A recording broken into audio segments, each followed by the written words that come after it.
Well, here we are, playing ping pong when we ought to be working. Here's our ball, volleying back and forth, one free ball, plus one net, courtesy of a local CATV station. Here's my partner Bill, and we're going to play ping pong for you in a minute. But before we do, I'd like to show you the controls that we're using, which are part of the plug-in module, the ping pong plug-in module, gaming plug-in module of the all-purpose box we talked about earlier. There is a horizontal knob here, as you can see, which, when I twiddle it, moves my paddle from left to right. There's a vertical control, which moves my paddle up and down. Finally, there's an English knob, which allows me to put curves on the ball, control the vertical position of the ball as it leaves my paddle. Whenever I intercept the ball, if I don't miss it, and bat it back at my opponent, I have control over the ball's vertical position, and that's what the English knob is for. And watch me fake him out in a minute.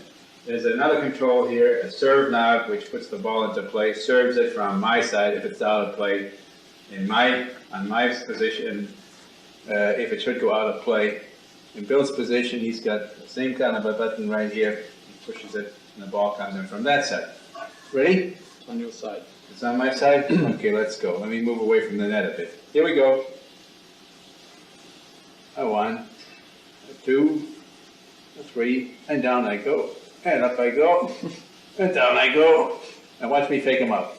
I didn't do it. I did it this time. Okay. Whoops. 1, 2.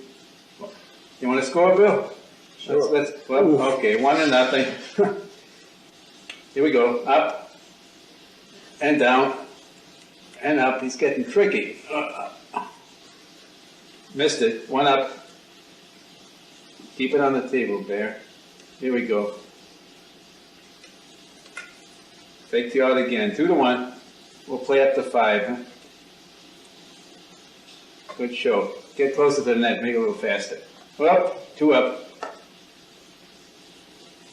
Missed it again. 3-2. I guess that makes it count of 5. Huh? Okay, who else would like to play? Why don't you come on and play the game against my evil partner here, who just faked me out again.